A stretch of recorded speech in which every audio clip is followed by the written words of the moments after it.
O maior projeto de desvio de água do mundo está sendo construído na China, em um grande esforço que desafia a própria natureza. Com milhares de quilômetros de túneis, aquedutos e canais artificiais e atravessando grandes montanhas, a China tem como objetivo levar água doce para seus centros populacionais industriais e secos no norte. Neste vídeo, vamos dar uma olhada mais de perto no polêmico projeto de desvio de água sul-norte da China. Veremos por que eles estão fazendo isso, seus efeitos no meio ambiente, quanto custa e como exatamente isso beneficiará o povo chinês. Desde tempos antigos, a China sempre foi abençoada e amaldiçoada por sua geografia. Graças a sistemas dos rios Yangtze e Amarelo, que fluem de oeste para leste, grande parte do leste da China sempre foi permanentemente habitada por civilizações por milhares de anos.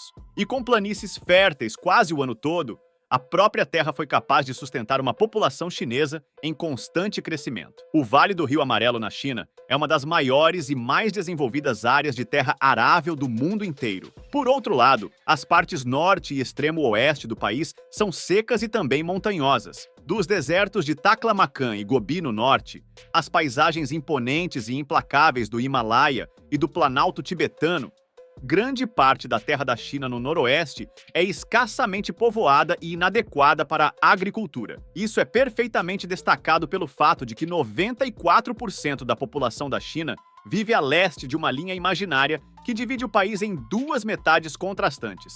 Historicamente, a capital da China, Pequim, e suas cidades do norte ao redor, tem sido há muito tempo um centro de população, agricultura e comércio para o país. Mas à medida que a população e a riqueza da China cresceram de maneira sem precedentes no meio do século XX, recursos vitais como a água logo se mostraram difíceis de encontrar na região. Cidades do norte, como Pequim, há muito dependem de águas subterrâneas para sustentar suas populações. Mas devido a uma demanda urbana e industrial cada vez maior, essa fonte limitada de água doce logo se tornou muito explorada. Também não ajudou o fato de que o deserto de Gobi, na região autônoma da Mongólia interior da China, continuou a se expandir, juntamente com tempestades de areia e poeira mais frequentes. Até 3.600 quilômetros quadrados, cerca do dobro do tamanho de Luxemburgo, de pastagens são reivindicadas pelo deserto a cada ano em um processo conhecido como desertificação. Essa desertificação é causada principalmente por atividades humanas,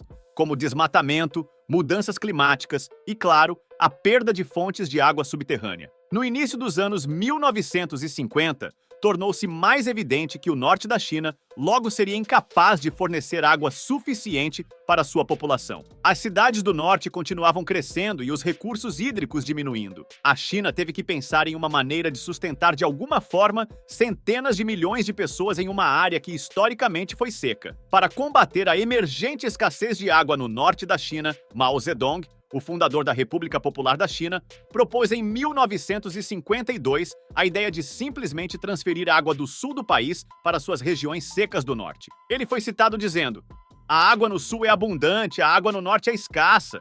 Se possível, seria bom pegar um pouco emprestado." 50 anos depois, em 2002, a visão de Mao foi finalmente aprovada pelo Conselho de Estado do país após anos de planejamento e pesquisas extensivas. O megaprojeto seria oficialmente chamado de Projeto de Transferência de Água Sul-Norte, um plano ambicioso para criar uma série de aquedutos conectados, túneis, reservatórios e barragens que transfeririam água doce do sul, rico em água, para o norte, pobre em água. O projeto consistiria em 3 principais sistemas de canais que seriam chamados de Rotas Leste, Central e Oeste. A Rota Leste começa perto da cidade de Yangzhou, através de um grande ramo do rio Yangtze. Uma enorme, mas antiga, estação de bombeamento é responsável por bombear a água do Yangtze para o canal Jinhang, o maior canal artificial construído do mundo. A partir daí, a água passa por um túnel subterrâneo, cruzando o Rio Amarelo. Finalmente, uma série de aquedutos transfere a água para a cidade costeira de Tianjin, que faz fronteira com a capital Pequim a noroeste. No total,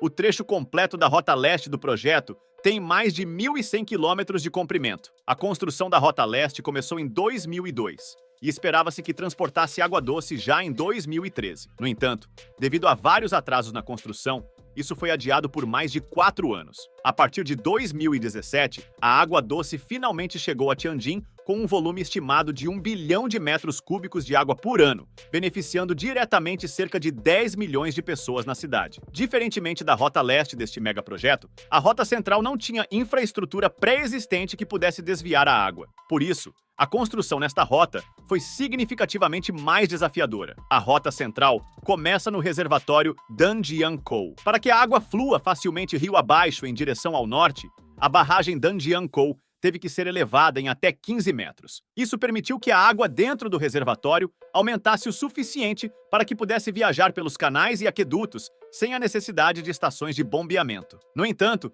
devido a essas mudanças na barragem Danjiangkou, mais de 300 mil pessoas de Hubei e Henan tiveram que ser realocadas de suas casas para dar lugar aos canais e ao maior reservatório. O restante da rota central é composto por canais e aquedutos artificiais que formam uma espécie de autoestrada de vias aquáticas elevadas e subterrâneas, abrangendo a planície central da China. Uma parte notável da rota central é o aqueduto Shari, que se estende sobre o rio Shari, acima do solo por mais de 12 quilômetros. Finalmente, a rota central chega ao seu destino, Pequim, a capital do país. A construção da Rota Central foi concluída em 2014 e tem mais de 1.200 quilômetros de comprimento. Após sua conclusão, aproximadamente um terço de toda a água que fluía pelo rio Han foi desviada. Isso representou problemas significativos para os milhões de pessoas que dependiam do Han para a água doce. Então, em julho de 2022, o governo chinês anunciou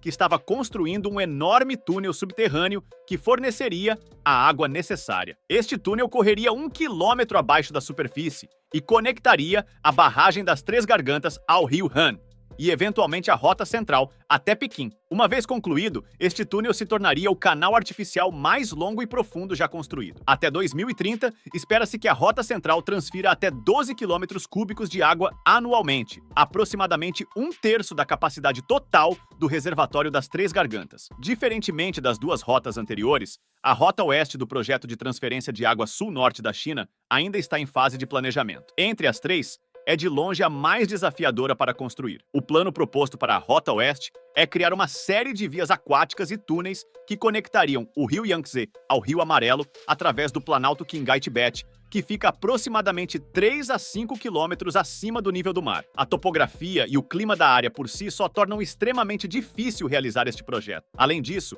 a direção da Rota Oeste exigiria que engenheiros literalmente esculpissem montanhas para atravessar o terreno difícil. Estima-se que a Rota Oeste seja concluída até o ano de 2050. Uma vez concluída, estima-se que a rota traga até 17 quilômetros cúbicos por ano de água doce para as províncias do norte da China. Se a Rota Oeste fosse concluída, ela poderia atender a uma população combinada de quase 100 milhões de pessoas ao longo de seu trajeto. Houve também planos não oficiais no passado para a Rota Oeste desviar água de rios transfronteiriços que se originam na China, como os rios Brahmaputra e Mekong, que passam pela Índia e Sudeste Asiático, respectivamente. Embora isso nunca tenha sido o plano oficial do projeto, a Índia já manifestou preocupação no passado sobre as possíveis explorações da China no Brahmaputra. Eles se preocupam que a capacidade da China de manipular o fluxo do rio seja motivo de preocupação para o governo indiano. Para o governo chinês, por outro lado, o projeto de transferência de água sul-norte,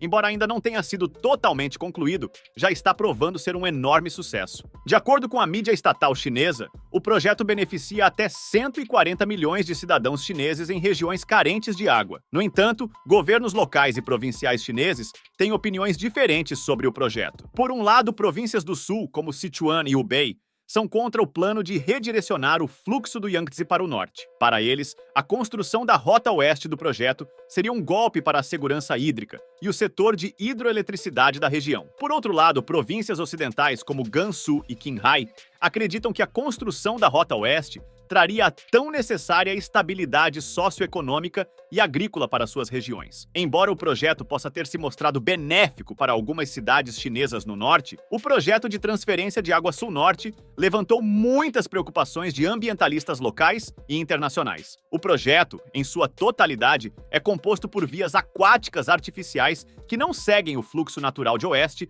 para leste dos rios da China. Por causa disso, centenas de rios naturais foram interrompidos pela construção dos canais e alguns até secaram completamente, pois seu fluxo natural foi artificialmente desviado. De fato, Devido ao tamanho e ao volume de água transportado pelo projeto de transferência de água, 600 rios já desapareceram durante a construção do projeto. Além disso, resíduos industriais e esgoto acabaram inadvertidamente chegando a esses rios artificiais. Na Rota Central, por exemplo, que começa no reservatório Danjiangkou, cidades industriais como Xi'an despejam seus resíduos industriais no rio Han, que alimenta diretamente o reservatório e, eventualmente, a Rota Central que leva até Pequim. Como uma grande parte desses rios artificiais passa por centenas de cidades e vilas pelo país, muitas pessoas, empresas e indústrias despejam seu lixo nessas vias aquáticas artificiais. Também não ajuda o fato de haver uma clara falta de instalações de tratamento de água ao longo de todo o caminho do projeto. Quando o fluxo natural do Yangtze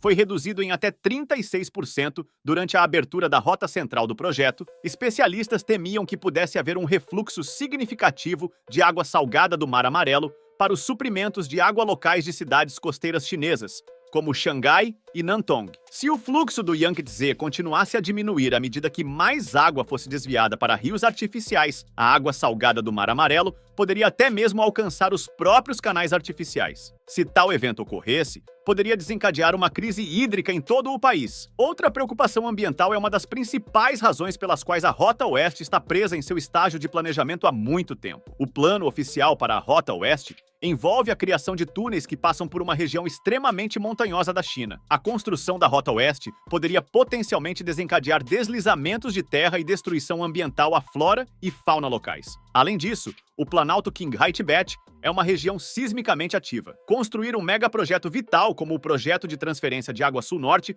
ao longo desta área poderia custar potencialmente bilhões de dólares ao governo chinês se um grande terremoto ocorresse na região. Hoje, o projeto de transferência de água sul-norte concluiu 2 de suas 3 rotas planejadas. Mas, embora esse seja o caso, a construção deste projeto veio com um custo financeiro, ambiental, social e econômico muito grande para o governo e o povo chinês. No total, o custo de todo o projeto é estimado em cerca de 62 bilhões de dólares americanos. Esse valor nem mesmo leva em conta os bilhões de dólares que o governo chinês precisará em breve para manter mais de 3 mil quilômetros de canais, aquedutos, barragens, túneis e reservatórios. Apesar desse alto custo financeiro, o objetivo original do projeto de fornecer água limpa ao norte da China ainda não foi totalmente realizado. Então, o que você acha do projeto de transferência de água sul-norte? Será que o impacto ambiental não é um preço muito alto a pagar em relação aos benefícios? Deixe-nos saber nos comentários abaixo. Se você quiser saber mais sobre megaprojetos semelhantes, pode conferir outros vídeos do canal que estão em destaque da tela. Obrigado por assistir